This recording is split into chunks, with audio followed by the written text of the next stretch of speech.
I would like to sing for you a song in Hindi that my Guru also translated into English.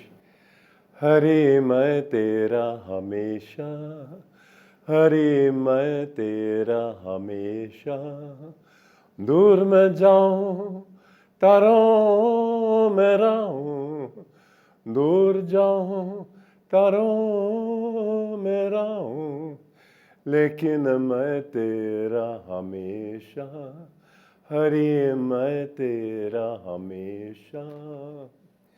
Bhakata jana aave, bhakata jana jave. Bhakata jana aave, bhakata jana jave. Lekin main tera hamesha, Hari main tera hamesha. मैं जब मरूं अखियाँ को देखो, मैं जब मरूं अखियाँ को देखो, वो तुझे कहे मैं तेरा हमेशा, हरि मैं तेरा हमेशा. दूर मैं जाऊं तारों में रहूं, I may go far, farther than the stars, but I will be thine always. My Lord, I will be thine always. Devotees may come, devotees may go. Devotees may come, devotees may go, but I will be thine always. My Lord, I will be thine always.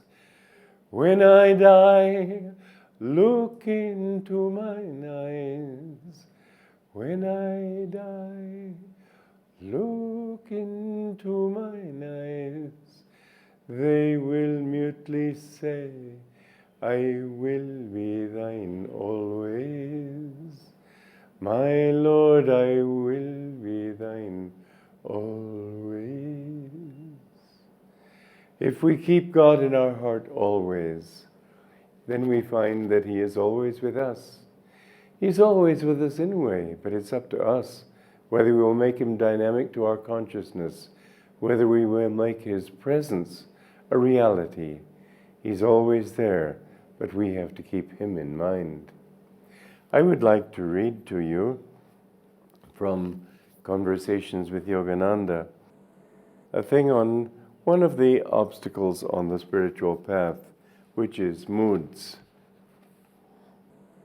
A certain disciple often suffered from moods. Why do I have them? She asked the master. Moods are caused, he replied, by past overindulgence in sense pleasures. They are the consequence of oversatiety and disgust. Don't give in to them. Frequently, he advised people, if you indulge in moods, they will reawaken your past desire for their opposite pleasures. Thus, they will pull you down into delusion again. One might ask, why would indulging in moods reawaken the very desires that caused one to suffer in the first place? The answer, the Master explained, is that life manifests the principle of duality. It is like a pendulum, swinging unceasingly, as he put it, back and forth between opposite states of awareness. The further the pendulum swings in one direction, the farther it must swing also back in the other indulgence. That is to say, in indulgence in moods. Indulgence returns a person with or without his consent to their opposite pleasures. To stop that unending to and fro movement, the secret is to resist it, as a child does who wants to get off a swing. In this case, the Master said, the solution is to preserve a mental non-attachment. When a child wants to get off a swing, he stops it by resisting both the forward and the backward movements. The same is true for the pendulum swing of life. Resist inwardly the pleasure you feel in anything, and resist also the sadness life brings you in consequence. Strive to be even-minded in all that happens, so that nothing touches you inwardly. This doesn't mean to allow nothing to please you, to become apathetic. Simply realize rather that whatever pleasures you enjoy are in yourself, not in outward sensations. Your pleasure that way will actually be all the greater. Now this is a very important teaching, and one very easily misunderstood too.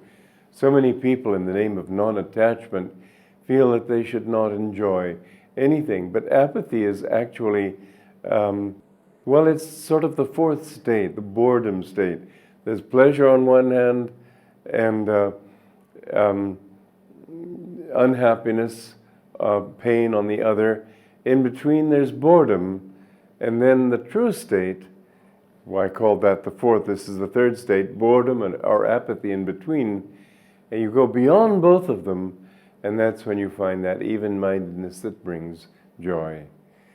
We need to overcome moods, then it's not as if you were being taught to yawn at life. I remember I met a saint in Puri many years ago. He was supposedly at least 132 years old. Certainly he was no spring chicken. And he gave me advice that I thought was not right. It was not in tune with what my guru had taught, but I knew that it was something that many people do teach. And it wasn't that it was false, it was just not adequate. He said you shouldn't enjoy anything. In truth, however, we should enjoy not the thing, but the enjoyment inside. It isn't, in other words, as if every time we see something beautiful, we just sort of turn away, as I said, with a yawn. That's not the answer. Enjoy it, but understand where your joy really springs from. When you see a beautiful sunset, don't say, oh my God, another sunset, how boring. No, you lose the capacity to tune into joy that way. But when you see that and you feel a joyful response inside yourself, tell yourself, oh, it's within myself that I'm feeling it. Because if you can do that, then you'll find that even if the sun doesn't set in a beautiful cloud, array of splendor, maybe it's raining, maybe you don't see a sunset at all, you can just feel the same happiness.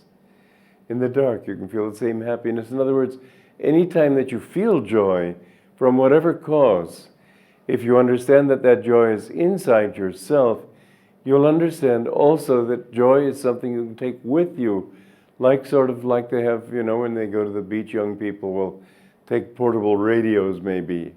Well, you can carry a portable paradise inside yourself. Keep within you that joy, and you will see that under all circumstances you can have it. I found that living with a true God-realized guru was a marvelous experience in understanding that joy. He always had it inside. He was never, outward things didn't touch him, but he always had joy inwardly. And because of that inward joy, he was able to enjoy everything. He was not one of those saints, and I know that this is one path to God, but it's not his path, and it's not one that really, it tends to get a little dry. When you refuse to enjoy anything for fear of getting excited by the emotions, you begin to lose touch with your own joy inside. Cling to that joy and then let it spill over into everything that you do. So that, no, I don't mean, and you might have this doubt, is this fellow telling me that when I see somebody suffering I should giggle? Of course not. What I'm saying is, however, that if you have that joy, you see, as they say, misery loves company, so also does joy. When you have joy, you want others to feel joy. You can be much more sympathetic to others when you have joy inside than you can if you don't have it. Jean-Paul Sartre, the French nihilist philosopher, who was something of a fool in my opinion, he wrote that in this world that bleeds, all joy is obscene. To me, that's one of the most obscene statements I've ever heard.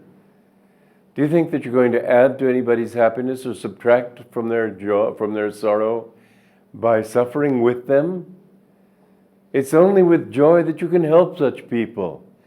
It's only when you feel joy that you can touch their minds, touch their hearts, and make them think that maybe, yes, maybe there is something worth living for in this life. You know, I told you this recently, that when my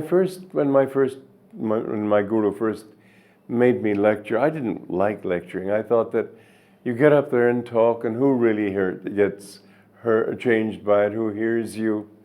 And I used to feel it was something of a waste of time, I have to admit. And I'd sort of look at the clock, waiting for the time to come when I could sort of say a closing prayer and end it all. But then I found, and it took several years before I began to become really convinced of this. I had to be convinced to my core. But I found that, for example, one person told me he had been thinking of committing suicide. And then something that I'd said in a talk gave him faith in life. Somebody else had been an atheist all his life, listening to a talk, and suddenly he believed. And I found that, yes, it did touch people's lives. But the main thing that I've always found is that it's joy that touches them more than anything else. If you have joy and share that with other people, you give them hope. You know, the songs that I've written, you've heard a number of them on the program here. I've written many more, but we just haven't gotten around to recording them all. In fact, two of our best singers are in Italy, so it won't be so easy to record, at least with the same group again. But anyway, somebody said to me once, well, you can write happy songs, you've never suffered. I said, no, it's because I've suffered that I have the right to, I've earned the right to write happy songs, to learn how to be able to be joyful even in the midst of hardship. This is what the lesson of life is. But one thing, I did a recording many years ago. It was 1965. And of some of these songs, I called the record Say Yes to Life. And somebody told me that her brother had been chronically depressed. But when he listened to these songs, he felt joyful. Well, isn't that a gift to give? Is it obscene for me to be joyful because he's depressed? Ridiculous. You should find that joy within yourself that then becomes contagious. But it isn't a mood, and that's the important thing to understand. When you have joy inwardly, it comes from the well springs of your own being. As the Adi Shankaracharya said, the goal of life is Satchidanandam, joy, eternal joy, ever-conscious joy, unending and ever-new joy. This is the nature of our being. From joy I came, my Guru wrote in his beautiful poem, Samadhi. For joy I live, and in sacred joy I melt. When you can find that joy within yourself, you find that it transforms your view of all the world. And not only that, but people who come in contact with you suddenly begin to see that, yes, maybe there is something worth living for. You touch them. You're touching them on a deep level. If you want to touch other people, get to your center, and from that center you will be able to touch their center. True spiritual vision is center everywhere, circumference nowhere. From our own center we can touch people much more deeply than we ever can at their periphery. Be true to yourself, and you will find that truth touching everyone. You know, I had a very interesting experience. It was many years ago, actually. I was driving home. At that time, I was staying at my parents' house in Atherton, south of San Francisco. And I had an appointment, and I was late. And there was a very heavy rainstorm. I could hardly see 50 feet ahead of me, and I couldn't see 100 feet. And I was feeling kind of frustrated when suddenly the thought came to me, well, if I can't have good weather outside, well, at least let me produce good weather inside. And I can't change the weather or the rain and the fog and all that, but I can at least change the way I look at it. As soon as I thought that, this song came into my mind. And it's a song I wrote down. I'm glad there was no traffic cop watching, because I probably drove a little bit erratically, but I was writing these words before I could forget them, and the melody I sang over and over until I wouldn't forget it. There's joy in the heavens, a smile on the mountains, and melody sings everywhere. The flowers are all laughing to welcome the morning. All of this is something you can have inside. And the thing is that the more you have it inside, the more you can project it into the world. So let's sing this song now for you. There's joy in the heavens. And may you find that your life is an even road, even without moods, but always realize that in that moodless quality there is no apathy. There must be joy, the joy of the soul within your own self. Joy to you.